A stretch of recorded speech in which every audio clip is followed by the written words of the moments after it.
Ukraine war is Putin's death warrant, says wife of jailed politician. Vladimir Kara-Murza's wife Evgenia thinks he will have been like a hurricane contained inside a bottle, since he was arrested on April 11th in Moscow and held in pretrial detention over a speech he had made in Arizona criticizing the war in Ukraine.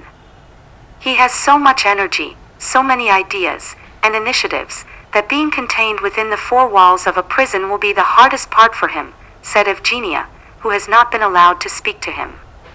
As a Russian politician, campaigner, and regime critic, Vladimir Kara-Murza worked for 15 years alongside Boris Nemtsov, another opposition leader, who was killed in 2015. Sitting in a hotel near Westminster on the same day she met the Foreign Office Minister James Cleverly, Evgenia Kara-Murza warned the UK government that her husband, a British citizen who has twice been allegedly poisoned by the Russian spy agency the FSB, may have reason to fear for his own life. She had no criticism of her husband's decision to repeatedly return to Russia, even after the invasion of Ukraine, saying, he believed that as a Russian politician, he cannot call on people to continue fighting if he himself is somewhere safe, and he believes that he has to share the same risks, the same challenges as the Russians who continue to oppose this war.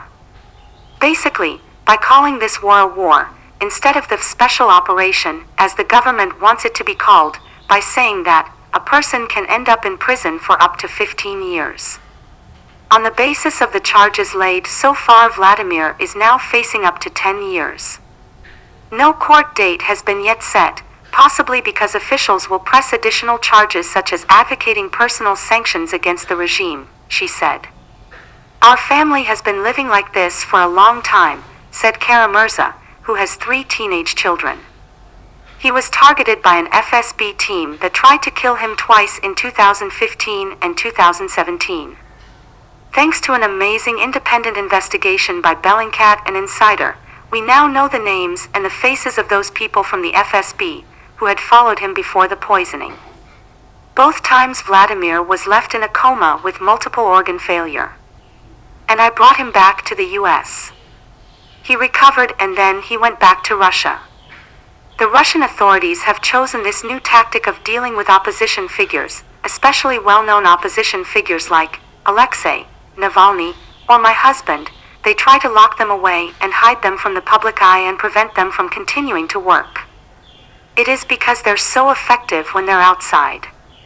Kara-Murza said that since the war started, Russia had switched from being an authoritarian regime to a totalitarian one. There is not one independent media outlet left. There is massive repression and propaganda pumped out on national TV. There is a new iron curtain around this country. But she insisted dissent exists below the surface as people access news via virtual private networks or the Telegram messaging service. I believe that Putin has not yet declared mobilization because he knows how people will react to it. But a week or 2 ago, they said that there have already been 11 conscription centers burned down across Russia. So that's how people protest, by saying, we're not going to go to your war. People get arrested for going out on the street with a copy of War and Peace. Others have been arrested for carrying invisible anti-government slogans. The police said they could see invisible things. It is that crazy. She pleaded for the West not to give up on the dissidents in Russia. I believe Putin has signed his own death warrant with this war, she said, but he will fall the sooner we end these double standards.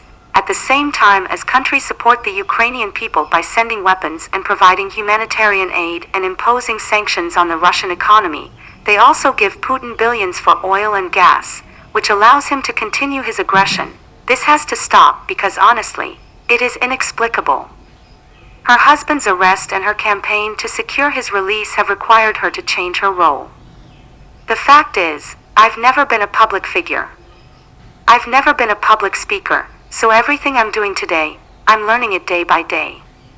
All the people I'm meeting, I heard of them, of course, from my husband's work, but I've met very few of them before.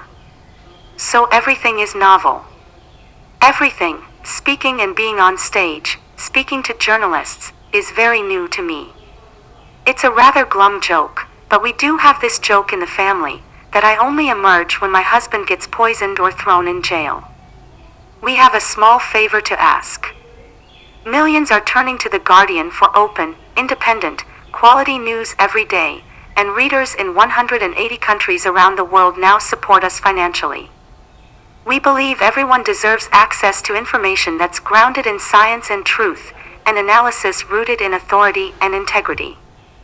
That's why we made a different choice, to keep our reporting open for all readers, regardless of where they live or what they can afford to pay. This means more people can be better informed, united, and inspired to take meaningful action.